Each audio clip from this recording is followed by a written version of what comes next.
สีขาวพาเราแช่มชื่นเป็นผู้รู้ผู้ตื่นเบิกบานทั้งกายและใจเคยแผ่คำสอนองค์ชินวรขจรกว้างไกลข่าวสารงานบุญที่ใดสื่อออนไลน์ไปถึงญาติโยมพระธาตุเจดีย์สีสองเมืองเปล่งประกายแล้วบนยอดดอยนางแก้วมีโอกาสได้เวียนไหวชมจำลองจากดอยสุเทพดอยตุงคู่ธาตุบรมพลังแรงใจญาติโยมร่วมสร้างสมแผ่นบารมี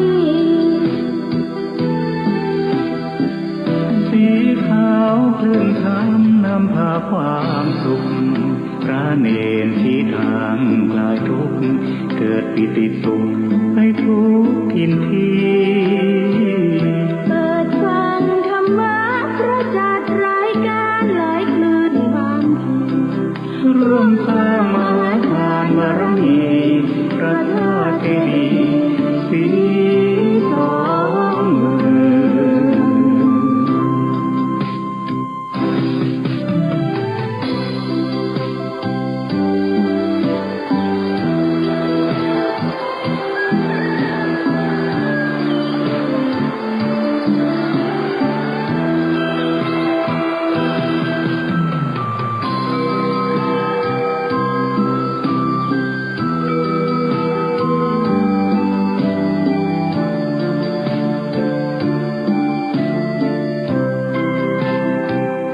พระธาตุเจดีย์สี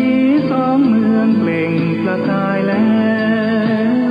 บนยอดดอยนางแก้วมีโอกาสได้เวียนไหวช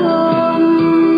จำลองจากดอยสุเทพดอยตุงคู่ธาตุบรมพลังแรงใจญาติโยมร่วมสร้างสมแผ่นบารมีสีขาวคลื่นธรรมนำพาความสุขพระเนรที่ทางคลายทุกข์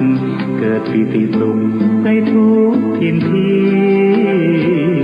เปิดฟังธรรมะพระจัดรายการหลายคลื่นบางทีร่วมสร้างมหาทานบารมีพระธาตุเจดีย์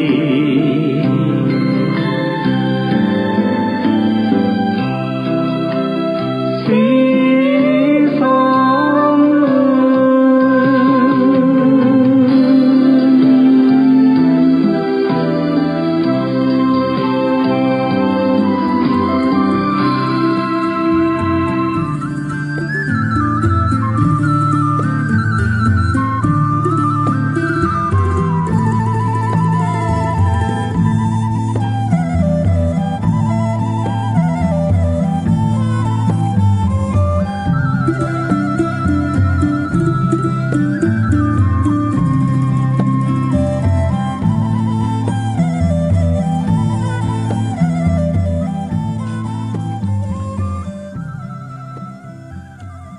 ขอนอบน้อม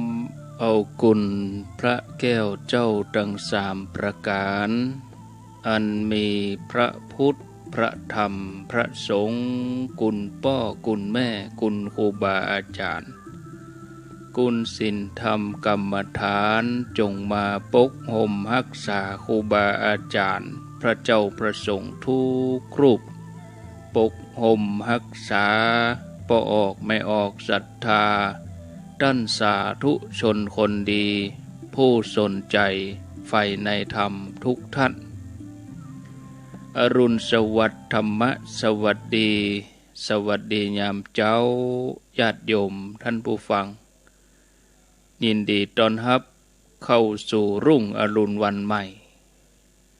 ปะกันเจ้านี้เป็นเจ้าของวันการวันอังคารที่15เดือนมิถุนายนพุทธศักราช2564ใน ช่วงเวลาใหม่ในวันการแล้วก็ตั้งแต่เดือนมิถุนายนนี้เป็นต้นไปเวลา5:00จนถึง6:00ก็มาพบกับอาตมาภาพโดยการได้นำเชิญชวนญาติโยมทุกท่านได้สวดธรรมจักรปวัตนสูตรแล้วก็แผ่เมตตาใหญ่ในเวลาช่วงเช้าประมาณครึ่งชั่วโมงแล้วก็5:30เขาก็มาฟังธรรมะกันพร้อมแล้วเชิญทุกท่านได้สวดธรรมจักรปวัตนสูตรแล้วก็สวดบทแผ่เมตตาใหญ่พร้อมกัน